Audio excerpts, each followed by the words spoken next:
యుగాల పోరాటంలో ధర్మాల సంగ్రామంలో ఖండించే నారసింహ వస్తే మరణం, ఖండించే నారసింహ వస్తే మరణం. అఖండ అఖండ అఖండ అఖండ అఖండ.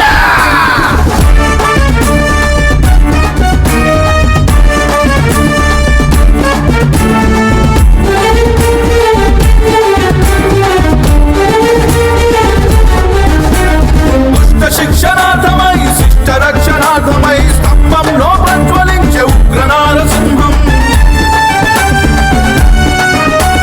తల్లి రుణం తీర్చగా పరుసు పట్టి భార్గవుడు దుష్ట రాజవంశాలను నరికిన రౌద్రం. అన్న మాట విన్నానంటే ఆదుకునే శ్రీకృష్ణుడి రూపం ఇతని.